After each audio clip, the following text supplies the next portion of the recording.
Good Tuesday morning, South Florida. Unfortunately, Hurricane Maria has re-intensified. We just got an update from the National Hurricane Center.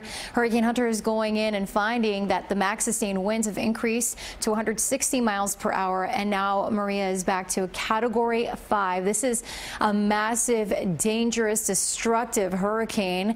It did make landfall across Dominica, and it is continuing to move towards the Virgin Islands and Puerto Rico, as of course we are keeping all of the Caribbean islands in our thoughts here. Right now, moving to the west-northwest, 9 miles per hour, located 65 miles west-southwest of Guadalupe, and forecast to maintain that Cat 5 strength because it's really over very warm waters, low wind shear, the environment favorable for it to stay strong. Category 4 likely as we head into Wednesday, when it could be passing near over the Virgin Islands, could be making a direct landfall around Wednesday early in the morning or midday across Puerto Rico, and then likely making its closest approach to Dominican Republic Thursday, and still Cat 4 as we head into Friday, Saturday, as it could be impacting the Turks and Caicos, southeast Bahamas, and seeing that forecast cone is to the east of Florida. But we'll have to closely watch Maria.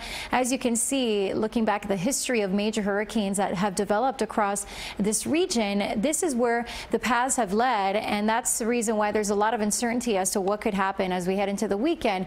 However, as we look at the guidance models, most of them in agreement that Maria will follow along that same path, the forecast track that we just saw from the Hurricane Center. Most of the models are keeping Maria to the east of Florida. Nonetheless, we can't let our guard down just yet. We do have hurricane warnings and watches in place for the Leeward Islands, for the Virgin Islands, Puerto Rico, and now hurricane watches and tropical storm watches for Hispaniola. Here's Hurricane Jose, which is still hanging on as a tropical entity, although right now it's not looking that impressive on the satellite. Moving to the north at 9 miles per hour, and forecast to move to the east and then the northeast and do a loop around. So tropical storm by Thursday, and then a depression likely into the weekend. It looks like it'll be meandering just offshore here, and the New England areas, even parts of the northeast, under tropical storm warnings and watches. They'll be dealing with some very heavy rain, gusty winds, almost like a nor'easter.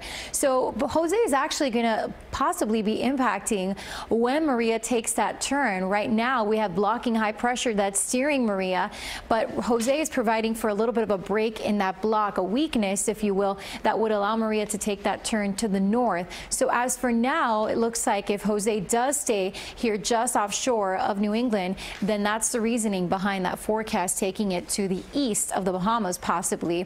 For us locally, we're mainly dry and quiet. We just had a shower earlier in Pompano Beach, waking up to a light calm conditions in terms of the winds. Temperatures right now warm, upper 70s, low 80s, and highs will climb to the low 90s today, with plenty of summer sunshine and spotty storms and a high risk of rip currents at the beach. Keep that in mind. So your extended forecast is showing that we will continue with the summery pattern, highs in the 90s with a mix of sun and storms. Friday and Saturday we'll be watching Maria. Friday the start of fall, but it'll still be quite warm and humid around here into the weekend.